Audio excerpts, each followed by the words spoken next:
तो सबसे पहला सवाल आपसे ये है कि जो मैं इतनी देर से कॉन्टिंजेंसी आर्ग्यूमेंट आपको बता रहा था, या अकल से ही बता रहा था हजरत, आप ये बताएं कि आप इन्फिनिट रिग्रेस ऑफ कॉजेस को पॉसिबल मानते हैं या नेसेसरी बीइंग के एग्जिस्टेंस को सही समझते हैं? क्योंकि दो ही ऑप्शन हो सकता है, आप ये बताएं। देखिए, आपको मैं ईमानदारी से बात करूंगी, एक तो मैं कॉन्टिजेंसी वर्ड ठीक से समझता हूँ, और इस वक्त भी जो आपने अंग्रेजी के अल्फाज इस्तेमाल किए वो जरा थोड़े से मुझे डिफिकल्ट और कॉम्प्लिकेटेड लगे, तो आप जरा सिंपल जबान में सवाल कर सकते हैं? बिल्कुल कर सकता हूँ। यूनिवर्स की हर चीज कॉन्टिंजेंट होने का मतलब यह है कि वो अपने एग्जिस्टेंस में किसी के ऊपर डिपेंडेंट है। जो भी चीज डिपेंडेंट होगी वो चीज इंडिपेंडेंट नहीं हो सकती, तो उसका कोई ना कोई कॉज होगा। तो अब आप क्या समझते हैं कि ये इन्फिनिट रिग्रेस है, यानी कॉज पर कॉज, कॉज पर कॉज, कॉज पर कॉज, और कभी कोई यानी एंडलेसली चलता रहा? क्योंकि अगर ऐसा होगा तो हम तो एग्जिस्टेंस में आते ही नहीं। लॉजिकली ये मुत्तफक अलैह चीज है, मुत्तफक अलैह अग्रीड अपॉन। आपने कहा कि आपने साबित ही नहीं किया, जबकि आर्गुमेंट ऑफ कॉन्टिंजेंसी बुनियादी आर्गुमेंट है। आप मुझे कॉन्टिजेंसी का मतलब बताइए, आपका मतलब क्या कॉन्टिजेंसी? कॉन्टिंजेंसी का मतलब यह हुआ कि हर वो वजूद जो किसी भी चीज का पाबंद है, हर वो वजूद या हर वो चीज जो अपने एग्जिस्टेंस में किसी भी चीज के पाबंद है और उससे बाउंड है, उसको उसकी जरूरत है, उस पर डिपेंड करती है, तो जाहिर सी बात है कि उसका कोई ना कोई कॉज होता है। ये तो अकल की बात है,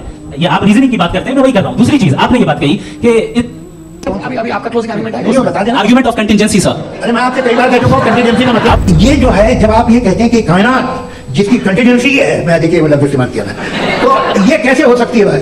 और फौरन आप सरेंडर कर देते हैं कि जाहिर है कि इसका बनाने वाला तो इससे 10,000 गुना था, तो कॉम्प्लिकेटेड होगा, उस पर आपके होने पे कोई इतराज नहीं है। जावेद सर, आपसे एक क्वेश्चन है इन्फिनिट रिग्रेस के ताल्लुक से। एक हाइपोथेटिकल सिनेरियो है, मसलन अगर आप सर माइक थोड़ा सा प्लीज क्लोज रखें जी।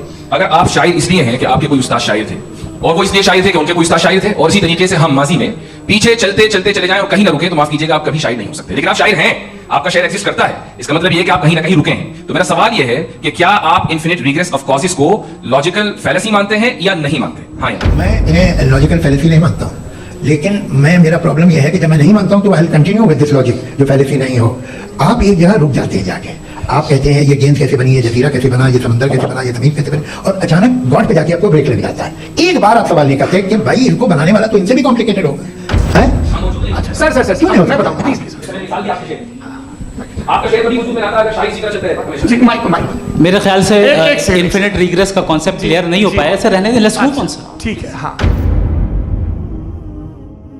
who created Allah? If Allah Jalla wa'ala is the creator of everyone, and you Muslims believe that whatever exists needs a creator, therefore Allah exists. Yes, Allah exists. So who created Allah Jalla wa'ala? Remember, this is incorrect.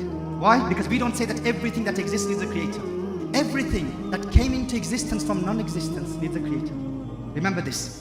كل ما له بداية في الوجود له السبب. Everything that has beginning in its existence needs a cause. That's the major premise. The minor premise is والكون له بداية في الوجود, that the universe has a beginning in its existence. Therefore the result of that is that the universe has a cause. Today most of the atheists believe that the universe has a beginning, and if they believe that it doesn't have a beginning, then we will ask them to prove it, and they can't prove that. So the majority of the modern day or the new atheism movement, they believe that the universe has a beginning. It came into existence from non-existence. We as Muslims, we believe that whatever came into existence needs a creator. But Allah did not come into existence from non-existence. Allah has always existed. Therefore Allah Jalla wa'ala does not need a creator. Allah doesn't have a creator. So we do not say likulli mawjudin khaliq. We say likulli makhluqin khaliq. Everything that came into existence needs a creator.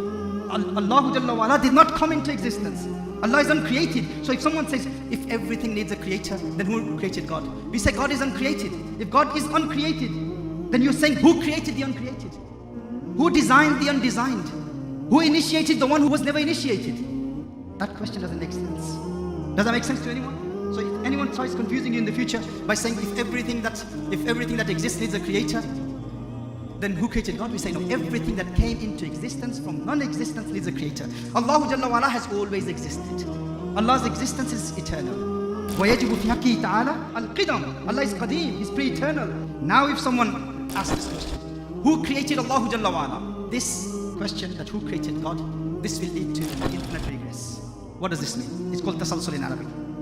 If a person says Allah was created and everything that exists is a creator, then that creator who created Allah, who created that God? Then whoever created that God, who created that God? The result of that would be that this universe would never exist. The fact that the universe exists itself is a proof that there has to be someone who's independent. Otherwise it would lead to infinite regress. For instance, a simple example that even children will be able to memorize. If you see a beautiful island, some beautiful scenic, picturesque island, on that island you see a beautiful mansion. A man called Zayd, he says, I constructed this mansion. Now you have witnessed that mansion. You have seen that building. And your belief in that building is based on your empirical judgment. You've seen it, witnessed it with your own eyes. You believe in the existence of that mansion. Now some man called Zayd, he said, I constructed it. But in order for him to build that building, he needs the permission of some man called Bakr. And in order for Bakr to give permission to Zayd, he is dependent upon the permission of Umar. Umar is dependent upon the permission of Khalid. Khalid is dependent upon the permission of Abdullah. Abdullah is dependent upon the permission of Abdul Rahman. And this continues infinitely. Forever. It doesn't have an end point. Would that mansion exist? If the chain continues, if it does not have an end point with someone who is independent, would that mansion ever come into existence? You have to have someone above, some higher being who is independent, who does not need the permission of someone above him in order for that mansion to exist. How? The one who is the last person in the chain has to be independent. He gave permission to the one below him. He gave permission to the one below him. He gave permission to the one below him. And then that permission was granted to Bakr. Then Bakr granted that permission to Zayd. And then Zayd constructed that mansion. Does that make sense? If this chain continues infinitely, then the mansion wouldn't have existed. The fact that the mansion exists itself is a proof that the chain has to end somewhere. Do you believe in the existence of the mansion? Yes, I saw it with my own eyes. So now you have to believe that there has to be someone who is independent, does not need the permission of someone above him. Does that make sense to you? All of you, do you understand this? In the same way, does this universe exist? The fact that the universe exists itself is a proof that there is someone there who is independent. Someone there who doesn't need the permission of anyone above him. Someone who is independent, all-knowing, all-powerful, extremely intelligent. Otherwise, the universe wouldn't have existed. So the fact that the universe exists is a proof that that someone who has created the universe is independent. If that creator was dependent upon someone above him, then the universe wouldn't have existed. And if all of them need the permission of someone above them, then that leads to infinite regress, which is a logical fallacy. Logically, aqlan, it's fallacious. It doesn't make sense. No man of aql would ever accept that.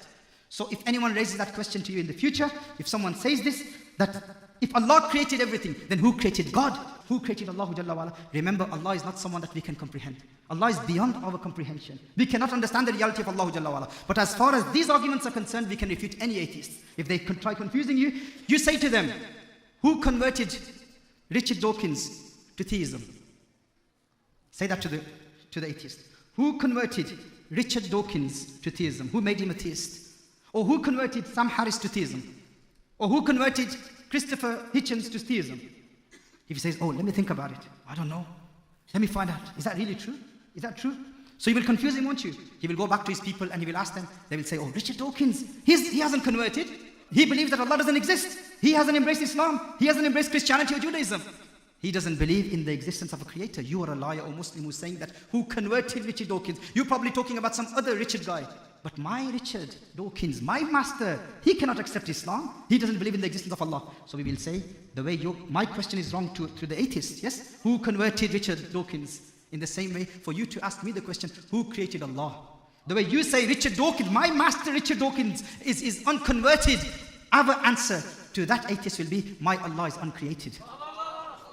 The way you say that I'm probably talking about some other Richard guy, in the same way, I will say to him, you are probably talking about some other God that they believe that God can come into existence from non-existence. My God, the Allah that I believe in, is eternal, is uncreated.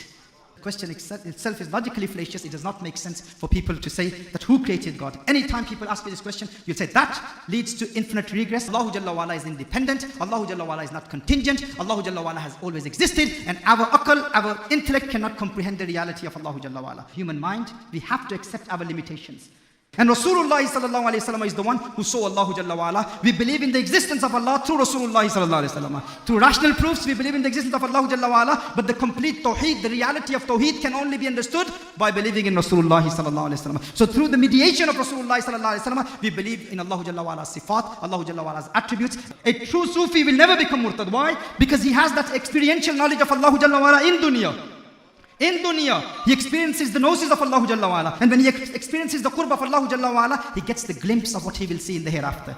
Theirs is all based on analytical knowledge, discursive knowledge. The Sufi's knowledge about Allah Jalla wa'ala is experiential knowledge. He experiences the gnosis of Allah Jalla wa'ala. Through his breath, he breathes with the name of Allah. We believe in the oneness of Allah Jalla wa'ala and the finality of Rasulullah sallallahu alayhi wa sallam's prophethood.